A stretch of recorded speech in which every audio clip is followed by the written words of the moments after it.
He has spoken. I think we'll get started. We do have enough time scheduled that if people join on late or if they're interested in continuing the conversation after we have worked through everything, we're happy to stay on and chat and certainly answer any questions. But we're really honored today to be here with our partner at Silkgrass Farms to officially kick off some stakeholder engagement on some of the projects that we're collaboratively working on together on Silkgrass Farms operations. So without further ado, my name is Allison Olsh-Cowell. I am a project associate on our nature-based solutions team at ClimeCo, and we'll be working through the deck today with Karina Sanbaiva. Karina, do you want to introduce yourself? Hi, everyone. My name is Karina Salimbaeva, and I'm a senior project associate at ClimeCo, working mainly with technical aspects of the project development. And yes, I'm excited to share with you the details about our projects today. Wonderful, thank you. And I know that we do have some Silkgrass Farms founders on the call as well. Brian, if you would like to introduce yourself. I'm happy to do that. Hi, I'm Brian Welch, and I'm co-CEO of Silkgrass Holdings, which is the the family office that's funding Silkgrass Farms and our related enterprises in Belize. And I'm really happy to be here and happy to be in partnership with ClimeCo and developing our carbon credits and bringing some measurement to our effect on the environment through carbon. Thank you so much. Great. Well, with that, we'll get started and wanted to provide an agenda. It is a little daunting as to everything we'd like to touch on today. We'll try to keep it high level, but certainly want to work through, what Silkgrass Farms is doing and what their operations encompass in Belize and what the project team looks like with specific relations to the two carbon projects that we are developing with Silkgrass Farms. Wanted to give an overview of both the voluntary carbon markets, including some of the more technical details of what goes into the credit issuance cycle, what goes into the monitoring, reporting, and verification of issuing carbon credits. Certainly getting into the carbon project details, that's what we're really here to talk about today. Really looking at, the project's benefits, what their potential risks are, what some of the costs that we've considered about the projects, and really wanted to highlight that this is an opportunity to comment on the projects, to provide feedback on the design, to learn about how the stakeholder consultation channels will be set up for these projects, and to communicate further details about the upcoming potential site visits and the upcoming project verifications for these projects. So at any time, feel free to please put comments in the chat. We'll be trying to monitor the comments throughout, but we'll certainly leave room for discussion at the end, as we do have a lot of information to work through.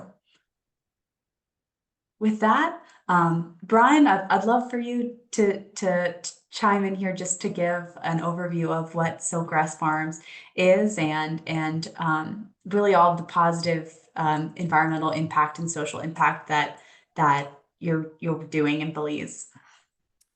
Sure. Thank you, Allison. I'm in an unusual office and strongly backlit. So if it's okay with everybody, I'll just talk and not make you look at my disembodied black head. We're a sort of unprecedented enterprise in that we've established a farming operation of significant size, about 7,000 acres where we're growing a diverse variety of tropical crops, and 130,000 square foot food processing facility to hopefully turn those crops into high value products and to retain the associated profits rather than letting them flow into offshore middlemen to retain those profits in Belize for Belizeans.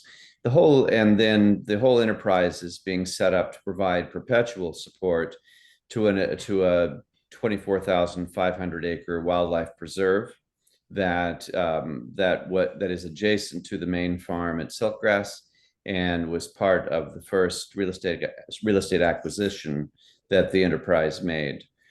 The philosophical idea behind the whole thing is that rather than establishing a wildlife preserve that will require continual fundraising forever, we set up a wildlife preserve adjacent to its own source of support, which is Siltgrass Farms.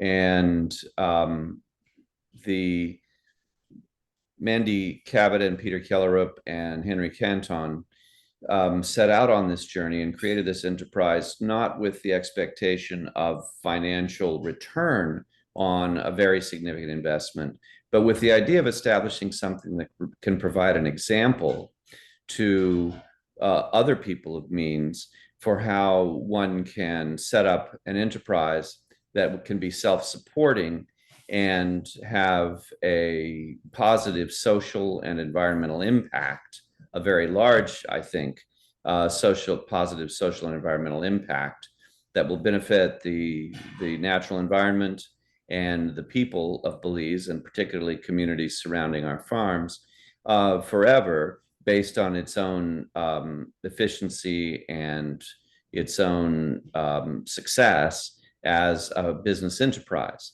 We're also, I think, the first certified B Corporation in Belize, and the only one so far. And as a certified B Corporation, all of our social and environmental practices and impacts are audited by an independent nonprofit, B Lab, on a regular basis to make sure that we're doing the most we can and fulfilling our potential in every conceivable way for affecting the people who are involved, humanity around the world, and the natural environment in as positive way as we can, while generating prosperity and self-sufficiency through what is a for-profit business. Is that what you wanted me to say, Allison? That is perfect. Thank you so much, Brian. You certainly went into more detail than I would have been able to provide and rightly highlight for all of the work that Siltgrass Farms has done to date and where you're looking to take the operations in the future. So I really appreciate your insights there. Thank you. Fantastic. We did share, and I do believe that the 2023 impact for the B Corp lab certification will be available soon, but wanted to highlight here, as Brian mentioned as well, that the impact report for Siltgrass Farms does highlight all of their team's successes, the results of the audits that are undertaken by B Corp certification, and just the overall impact, as well as successes from the year before and the roadmap ahead. So certainly encourage those who are interested to go and learn more about what Siltgrass Farms has been up to and how they've quantified their impact in their reports.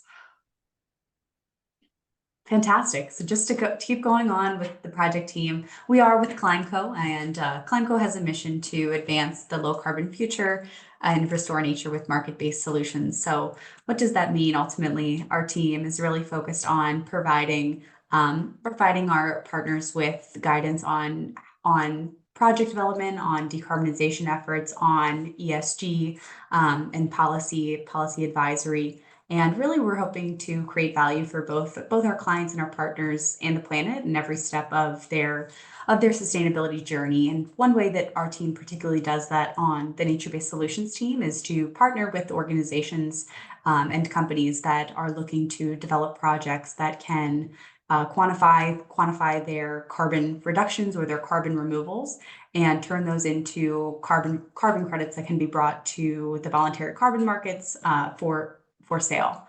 So that's really what our team focuses on the nature-based solutions team, as well as advisory on consulting, and really focused on how to bring value to environmental attributes.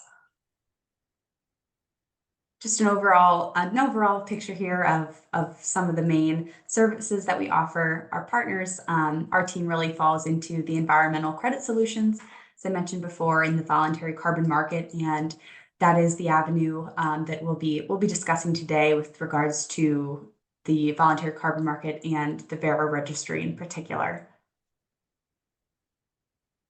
Wanted to take a step back because when we talk about carbon credits, when we talk about the voluntary carbon market, it can get really confusing, and there's a lot of definitions and terms that are thrown around. So we want to be sure that this is all laid out clearly, and that if no one has ever walked through this, that these are the key players that are involved in carbon crediting. And first and foremost, certainly want to highlight the project owner in a carbon project. And in this case, it is Grass Farms operations. And as they are the ones who own the physical asset, the physical location or asset associated with a carbon offset project. So in this case, it is the land. In some cases of carbon projects, it can be the facility as well. These projects, we'll see that it is both the land and a particular piece of equipment. An important part that sometimes isn't always mentioned at the high level are stakeholders, and stakeholders are defined by the Verra registry as any person or entity who can be potentially affected by project activities, and really want to highlight the VCS, the Verified Carbon Standard, their requirement that stakeholders do have the right to inform project design, receive information on project benefits, risks, costs, and express feedback. So really taking the first step here today to provide that platform to learn more, to share details, but just know that stakeholders are a key component in carbon crediting. Even at the beginning of projects where with land acquisition, ensuring that we're meeting free, prior, and informed consent of projects, but as well as throughout the lifetime of projects, and just being able to hear updates on project activities and know more information as they hope to know. The project developer is us in this case. So there are other project developers out there. We are the people who manage the carbon crediting project. And we ultimately help set up the project, advise on the monitoring requirements, advise on how to connect our project owner with the verification bodies, or VVBs, as we like to call them in the acronym world that we live in. And really, we just manage the regular issuance of carbon credits to our projects. So we really just look at the monitoring, reporting, and verification cycles, and we're here to support in every development aspect of it. We report directly to the registry. So in carbon offsets and in the voluntary carbon market and regulatory carbon markets, there are registries which set the rules and requirements in place to generate offsets. They hold the methodologies. So the methodologies are the protocols in place that are used to quantify the reduction or removals of carbons, and they set the standards for how projects should be set up, the design standards that must be followed in order to successfully meet the credit issuance requirements, and ultimately they're the ones who issue the offsets. So once credits are developed, they will be issued by the registry. They will be deposited into a registry account, at which point they can be sold to those who are interested in purchasing the offsets for their own footprinting or company needs.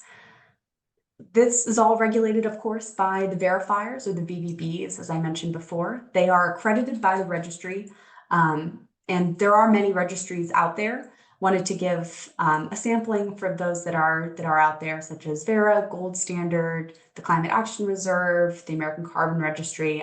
For this project, we'll be focusing on the Verra registry, but there are others out there, and ultimately the registries are the entities that give the verifiers the accreditations needed to complete the third-party audit of the carbon projects.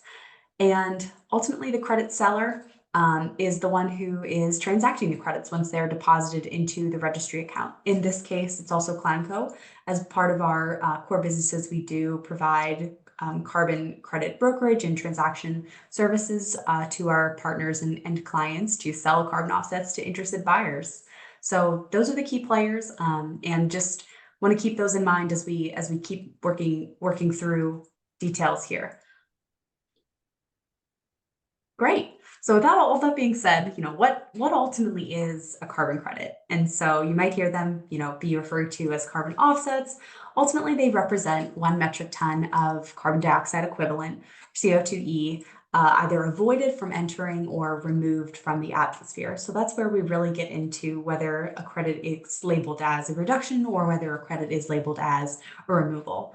Of course, every credit has a vintage year. It's kind of like wine. For an easy analogy for people to remember, it's attached to based on whether the credit was generated in that specific year. And ultimately, those credits are tracked so that they can be traded, sold, and ultimately retired in the same registry that we talked about earlier. Really, that's to ensure a lot of the core principles of what makes a high quality carbon credit, that being it's only counted once. So no two parties can simultaneously claim the emissions reductions or removals from the credits associated with the project. That really ties into the vintage years attached and the retirement on the registry level to ensure that we are meeting that requirement. There are other principles as well, those most importantly being that the credits are permanent, that the emission reductions or removals are secured for a long term, typically at least on a 100-year basis, but there are other project crediting periods as well that are considered and accepted by the registry.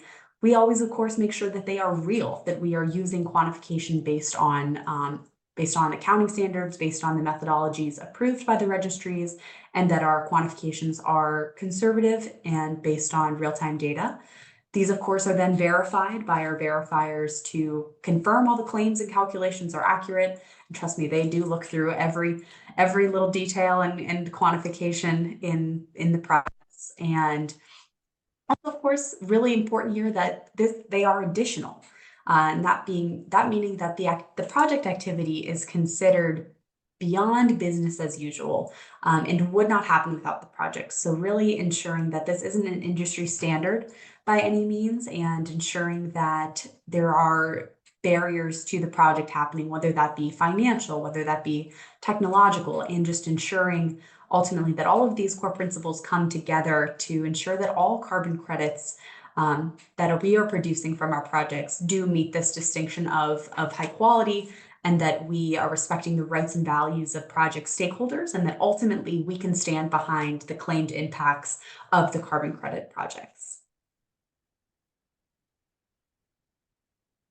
There are additional certifications that you may hear attached to credits in the voluntary carbon market. One of those primarily being the Climate, Community, and Biodiversity Standard, which really seeks to go beyond the carbon impact of a project and really look at the community and biodiversity positive impacts that a project is simultaneously working towards. Additionally, there is the SD Vista program that is also on the Vera registry that looks to quantify other socioeconomic impacts of potential projects beyond the environmental impacts of carbon reductions or removals. And there are different types of carbon credits as well that we should clarify here. Karina and I, as we mentioned before, are on the nature-based solutions team. So there are NBS carbon credit types, there are industrial carbon credit types, the avoided, which really speaks to the potential reductions, versus a carbon removal, which really speaks to carbon sequestration, as well as ex post and ex ante, which really get into whether the project has had real-time monitoring data taken place at which point they're at in the carbon project verification process. So we won't focus too much on those, but just know that they are out there, and there are other benefits and standards that can be attached as tags to carbon offsets. The MRV cycle that we touched on is what ClimeCo really focuses on working with, is the monitoring, reporting, and verification cycle. So ultimately, ClimeCo is here to support Silkgrass Farms throughout the project management of their carbon offset development and generating credits to bring to the voluntary carbon offset market. So what does that really look like? It starts with ClimeCo ensuring that the data can be collected from a project, that being us really focusing on setting up the project, working with partners to collect forest inventories, working with partners to collect details on the project's equipment, on their technical components. Once the project is set up, ensuring that we are collecting data on the process, whether that be temperature data, whether that be real-time forestry inventory data, and then taking that, bringing it back, analyzing it, and preparing it for reporting and validation. We work really, really closely with the verifiers to coordinate with them, to bring them to the project site, to work with them to provide them all of the project details, from the maps to the registry documents to the data that we have prepared for the quantification, and giving that to the third party to verify. Once it's gone through both the validation and verification processes for the registry, and they issue a positive statement saying that yes, these claims are real, they have the true impact, they are truly additional, all of the core principles that we discussed before, credits will be issued, and then credits can be sold and monetized, which again, ClimeCo is here to support throughout the process, throughout the issuance process and sales process. And then the cycle repeats itself. So whether that be on an annual verification basis, whether that is on a verification basis that takes place every several years, we work through that with our partners, depending on how often data is collected and how quickly trees grow, and how that dictates how we may collect data and monitor accordingly on a project. But with that being said, want to really get into the project details that we're here to talk about today, now that we have the context of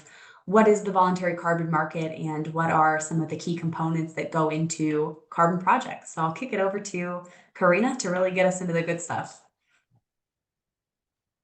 Thanks, Sally. It was very helpful information.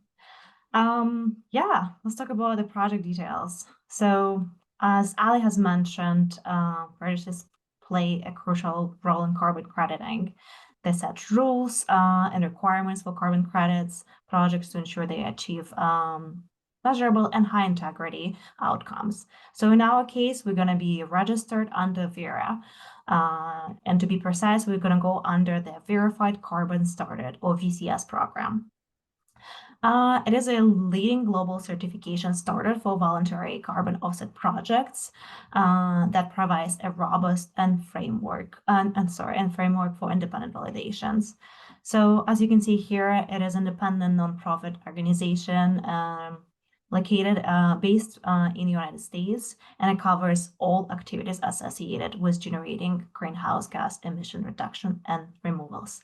So under this program, projects that are after completing all the cycle and are successful, they will be issued unique carbon credits known as Verified Carbon Units, or VCUs. I'll talk a little bit more about it after we cover the project details, but just keep that in mind. And just to let you know, oops, sorry. My bad.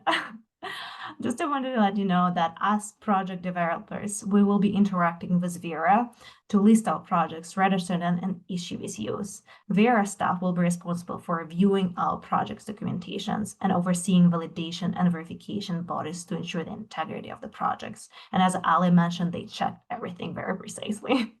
Thank you. Next.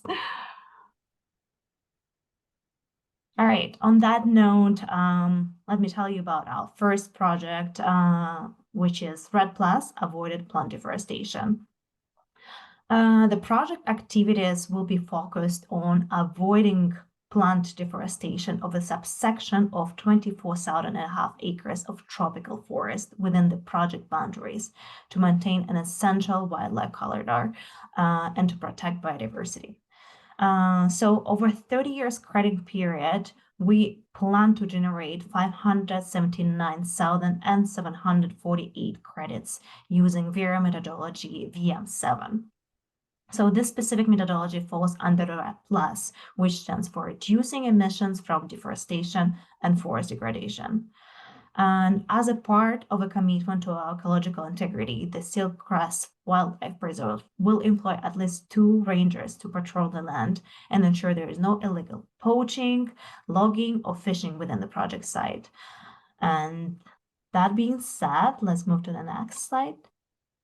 Thank you. So as you have probably mentioned, that only a subsection of the total Grass Farms area will be used for the project. So I wanted to give you a little bit of the details. we will use advanced remote sensing technologies such as satellite imagery and aerial photography to estimate the exact extent of the forest cover within the project site.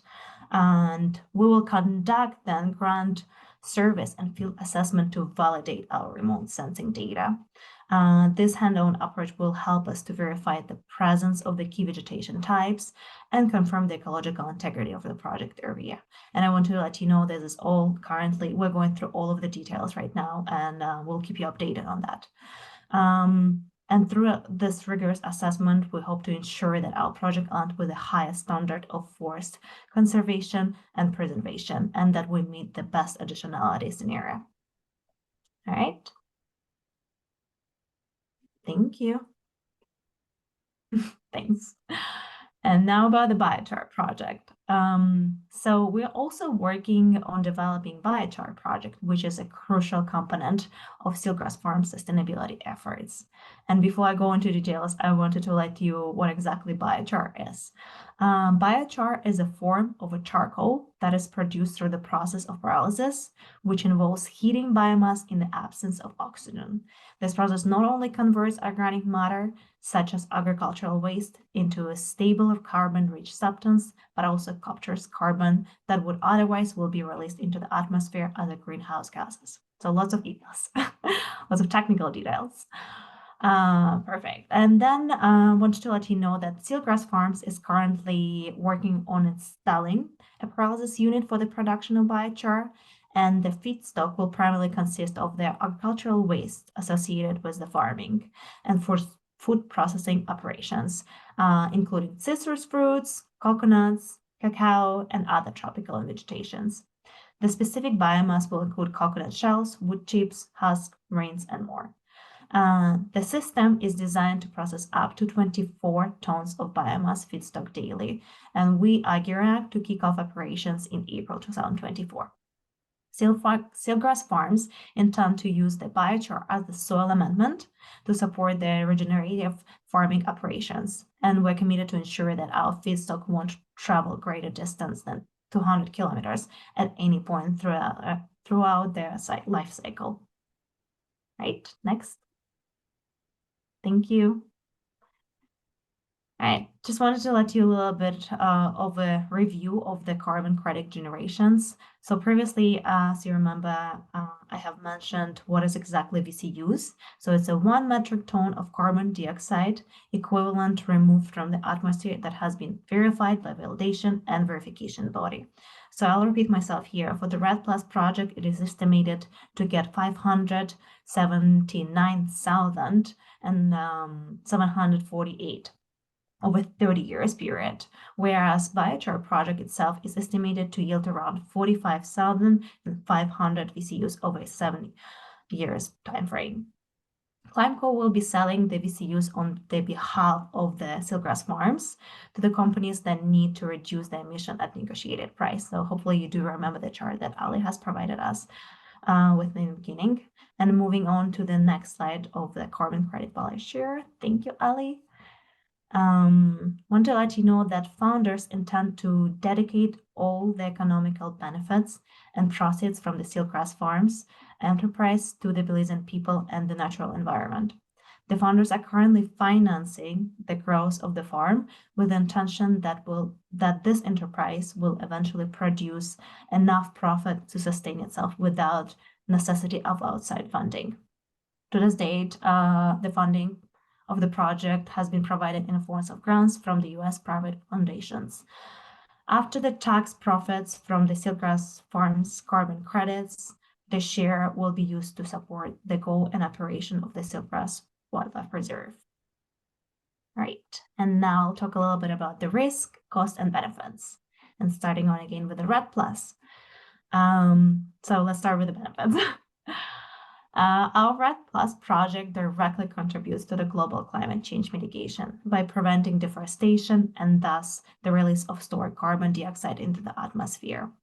Our project places a strong emphasis on preserving biodiversity within the forest. So hopefully you do remember where Ali was talking about the additional certificates. So we do plan to apply for one of them, which is called Climate, Community, and Biodiversity. So this certification serves as a marker to recognize carbon offset credit generated by projects with a particular climate adaptation, community, and/or biodiversity benefits. The financial incentive generated through our project activities will be reinvested to support the conservational goals and operational needs. This ensures that the stability of ours is in the long term. I do want to make a note here that stakeholder involvement is fundamental at our project and throughout our project. We want to ensure that the protection of a critical system services, and we want to foster the community resilience and sustain access to essential resources. So now let's address the risk. While our project does faces risk from natural events and climate change impacts, we will implement adaptive management practices to enhance our resilience. This ensures that we can effectively navigate challenges and continue our conservation efforts. In terms of the cost, I do want to point out that there are no direct or indirect costs associated with our RED+ projects for any stakeholder groups. So Grass Farms will be covering all expenses related to implementation, registration, and ongoing monitoring of the project. Right, and now we can move to the biochar project. Thank you. Well, first, yes, the main one, the open field burning of the agricultural waste contributes to air pollution, negatively impacting the environment and human health. So throughout our biochar project, we will utilize the pyrolysis unit to convert this waste into biochar and thereby improving not only air quality, but also reducing the pollution. Biochar application will also improve soil health and will aid in a sustainable land management by reducing erosion, enhancing water retention, and optimizing soil conditions in the orchard production. So Grass Farms is promoting environmentally friendly agricultural practices. The third benefit of the project is that it is a key component of the climate change mitigation. So through this project, we will combat climate through. Pardon? Okay, Alex. Oh, sorry, Vale, David. muchas gracias por todo. Sí.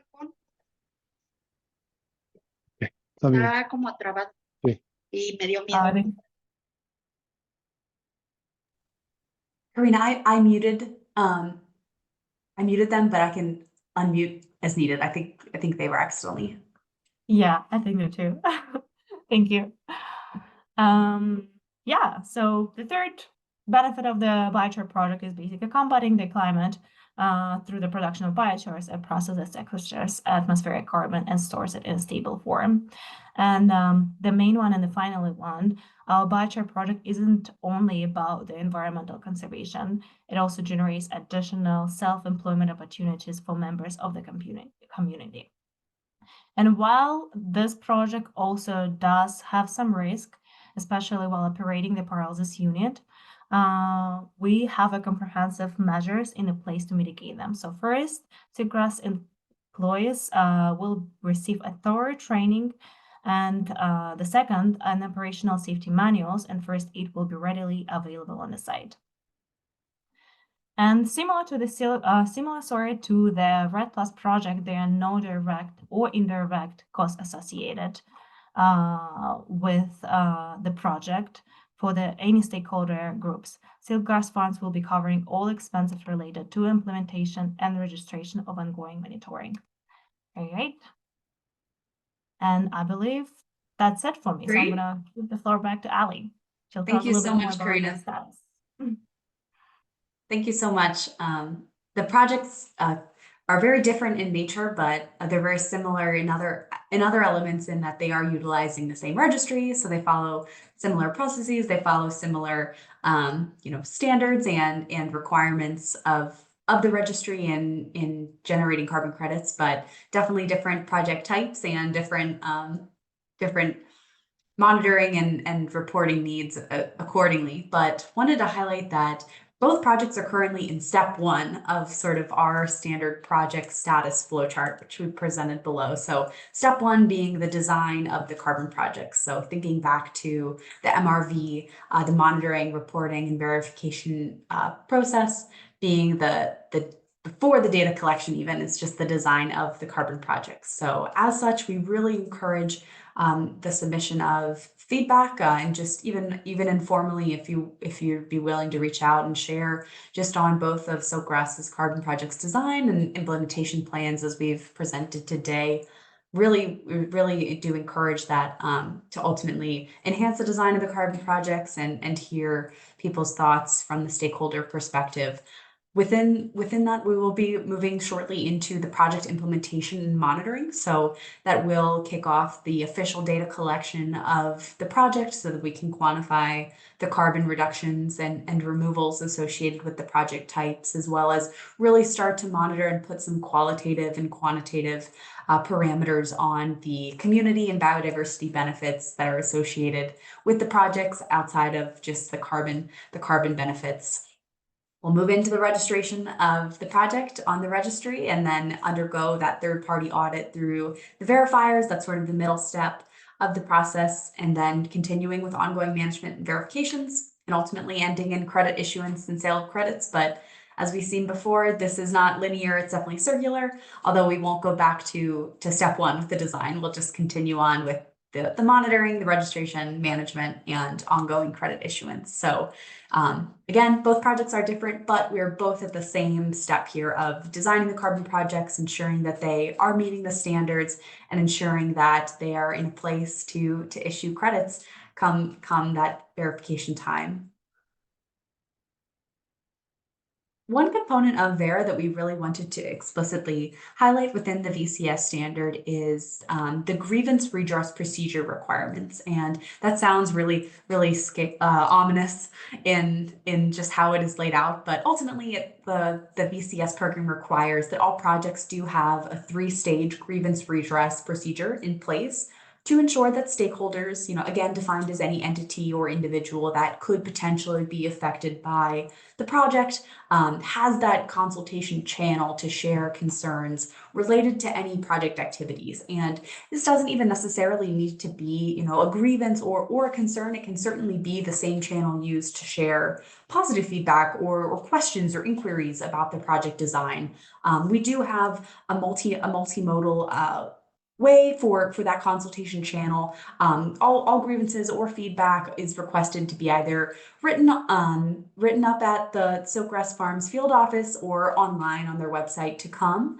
But certainly at this point in time, we will share our emails as well as some other contact information at the end of this presentation. We certainly encourage you to just reach out at this point with emails as we are getting the more formalized stakeholder channels in place, so we can have those set up at the time of project kickoff so that stakeholders can continue to utilize those channels. But Brian Welch, who introduced himself earlier, will serve as the primary contact for the submissions of grievances and feedback and resolution as needed. So wanted to highlight the Silkgrass Farms primary contact there, and certainly Karina and I are the ClimeCo contacts as well. So feel free to reach out to one or the other. You don't have to reach out to both, but know that we will be working together as a team to respond to feedback on the project. So just want to keep that open and make sure that is clear to the individuals on the call and potentially others that may be interested in learning more about details later on. Thinking back to that first slide of the key players in the carbon crediting process, as a stakeholder, as someone who could potentially be impacted by the project, you do have the right to access information about this project. And wanted to give an example of what a project document looks like on the VERA registry. All of these documents will be available on the Vera registry once they are available for the project. So once the project has been listed on the Vera registry, this document that you see here of the table of contents is the project design document, or the PDD, as we like to call it. You can see that this is just a sampling of some of the contents in there, but ultimately it'll go through the project eligibility, the project design, what the project crediting period is, so how long the project will be able to issue carbon credits. If there is, any other certifications associated with that, there will be additional information on those, such as through the climate, community, and biodiversity accreditation. Those documents will be available, as well as maps, monitoring reports, other additional shape files. All of that sort of information is public information on the Vera registry. And there will be a project ID number associated with the project, so you can go to the Vera registry and check out project details as they become available. So just wanted to make that a heads up, as well as we understand that not everybody does have access to the internet. And these documents, as they are finalized and once they go through verification, they will be made physically available at the field station as well, for those who are interested in reading the physical copies and have the means to be on site. Just to put some faces to the names, I know that sometimes it can seem like, just the face behind the screen on virtual calls. So this is the ClimeCo project team that has been primarily working with Silkgrass on these projects. Brad Seeley, who is our Vice President in Mutual Based Solutions, Karina, who is online with me today, myself, and then Stephanie Happelfinger, who is not online today, but she is a Senior Project Associate on Project Management and has been really helping with the quantification aspects of the biochar project. So wanted to just put our faces to the name here and know that the ClimeCo team does hope to visit the field office in maybe soon, definitely before, hopefully, summertime of 2024. For further engagement, we will have some in-person stakeholder engagement as well with Grass Farms employees and others who may be interested in hearing more about the project design. And we'll be there to also really discuss the project details. We'll be there to look at, the forest inventory of the tropical rainforest. We'll be there to check out the biochar pyrolysis unit and look at the waste feedstocks. So Grass Farms will publish this information on our visits and other additional details on their media pages, as well as share that information at the field office as it becomes available. But please feel free to reach out to us on the ClimeCo end. This is who you might see in Belize if you're there. One important aspect of the projects as well is ensuring that we communicate the future audit details. So those details about when a third-party verifier would come down to the project and ultimately review again all the claims on the impacts and validate and verify all of those details. So again, the projects must be independently audited in order to issue carbon credits. I can't stress that enough. It really is important, this third-party audit, to ensure the quality and integrity of carbon credits, and is a core element of the voluntary carbon market, and that they all must be verified to a reasonable level of assurance by the accredited validation and verification bodies. For this project, we are nowhere near that step yet of soliciting a third-party verifier to perform this work and to go through the validation and verification processes, but wanted to communicate that will happen and details will be shared on that in the future.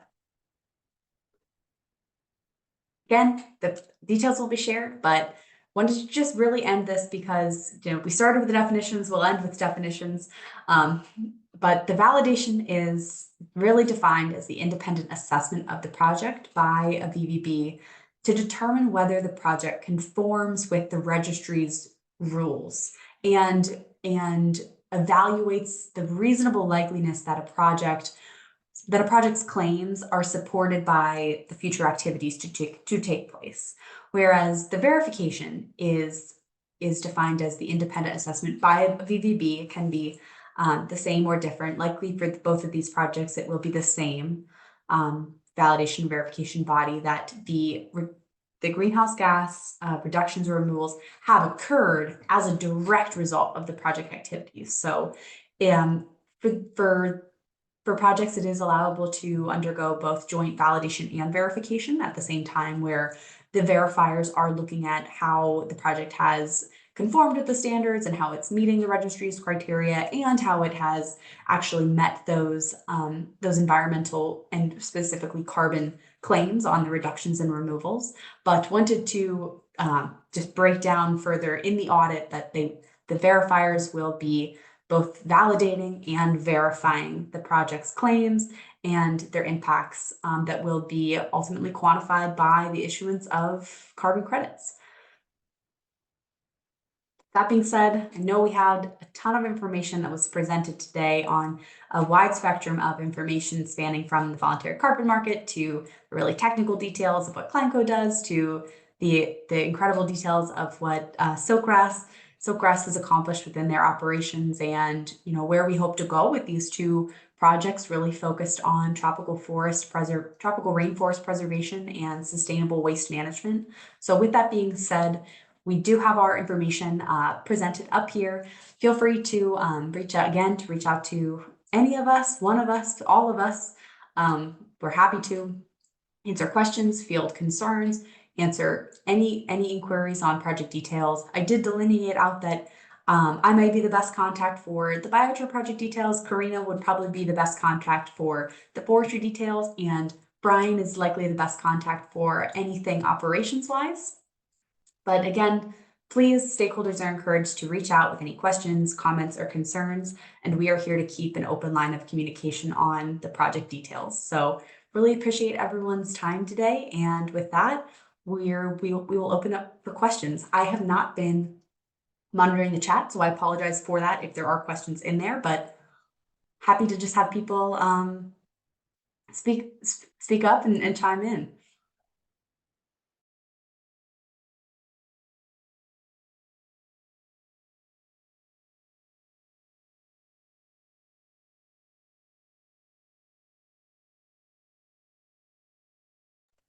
And if there are no questions, that's fine as well. Happy to let people think on questions and share them via email as well. And this recording will be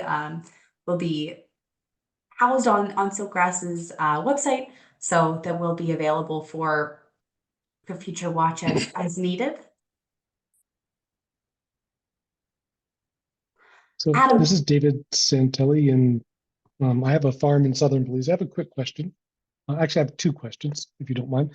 The first is, I believe you had said that there needs to be proof for credit sales that you're doing something beyond the standard. Is that correct? That is correct. So from an additionality So how does the 24,000 acres qualify if it's already as a reserve? I'm super curious about that. Karina, I'll kick that one over to you. Yeah, most certainly. So the scenario that we're running for the forestry is going to be the conversion to agricultural practices. So that's why I mentioned that not all 24,500 acres are going to be qualified for the project, for the Red Plus project. So right now we're we're currently running the model to determine the forest area, and to be precise, to determine the forest area that will be that could be converted through, again, to the plantation, to the citrus plantation, to the coconut plantations. We check the slope, we check the soil, and once we determine those areas, we will be estimating the deforestation rate, and that is going to be based on the proxy areas that we are looking at around the Silkgrass farms. And yeah, and again, I don't see 24,500 again acres being all eligible for conversion. We will let you know a little bit more about the exact total area after we run our suitability model, but at the moment, yeah, that's Thank you for that explanation. I do have one more question, if you don't mind. Yeah. I would imagine it's going to take you and Silkgrass Farms quite a few years to sell this amount of carbon credits. But is there any possibility of bolt-on or add-on projects in other areas of Belize with Siltgrass leading this? So do you mean like a group project? Yes. There is a possibility, but I believe that would need to be discussed in the beginning of the project. So the methodology would still stay the same, but there are going to be some other factors that would affect our project development. For example, the forest inventory that we are developing. We will need to kind of determine the proximity to the project area,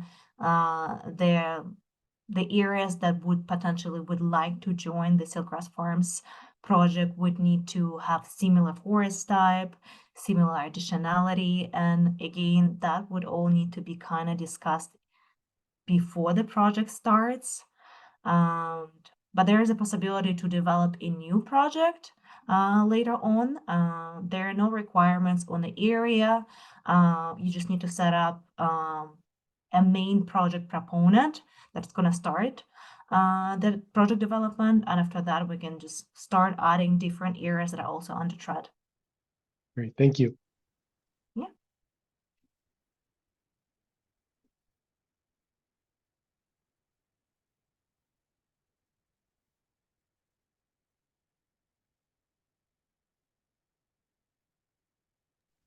Adam, I see you are off mute, but I cannot hear you if you are speaking.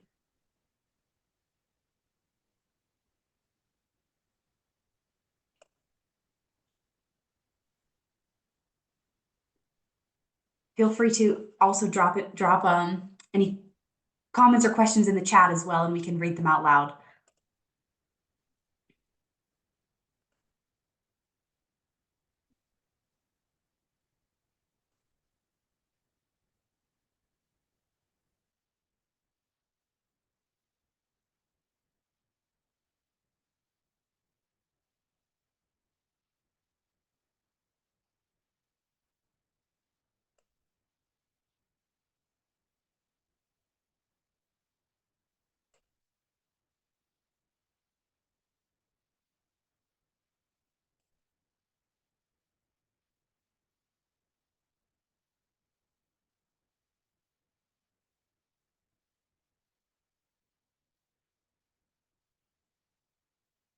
Okay, we have a question from Adam. No problem, Adam.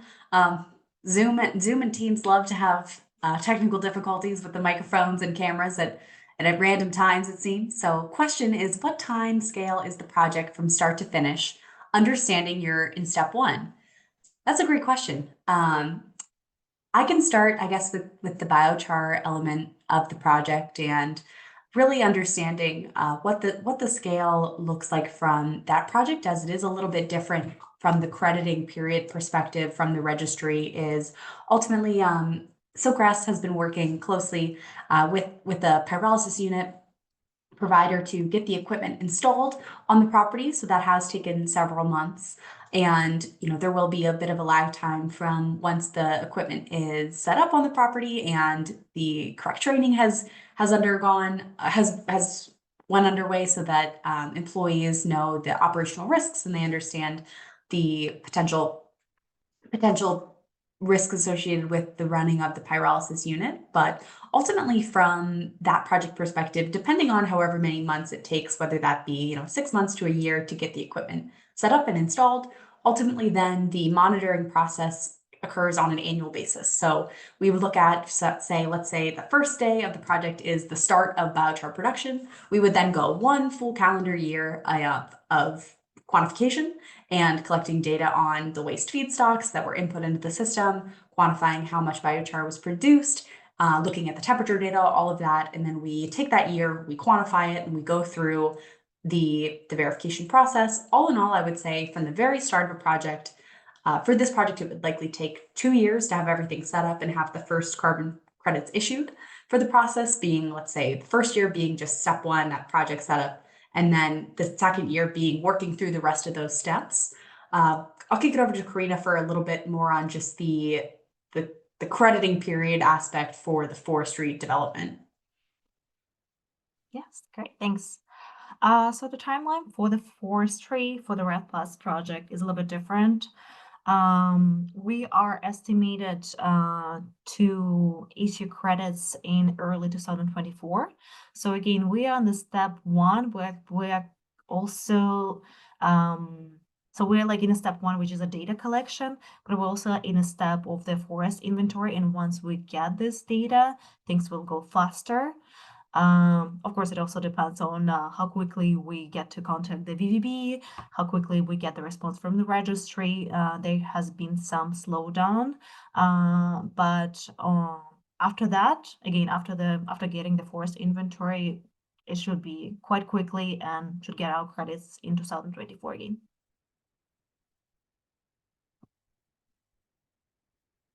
It's 2025, my bad.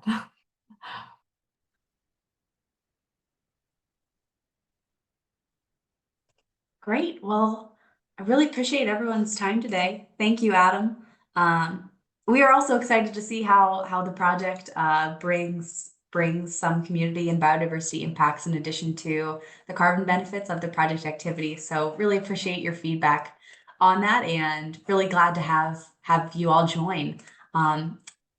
Without any further questions popping up in the chat, Brian, is there anything you'd like to close with, just on Silkgrass's impressions of the project, on the future project activities? Love to hear your team's final thoughts.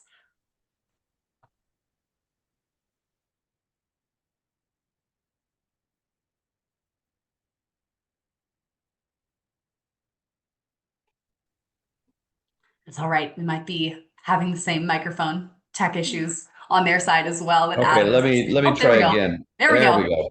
I knew you were there. I was talking away.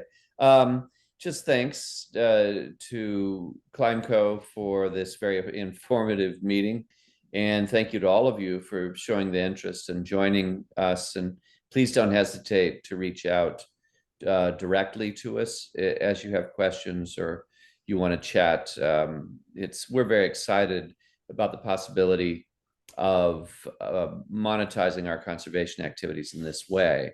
I think it will allow us to do more than we could have done otherwise, and as such, it's valuable to everybody. And again, thanks to you all.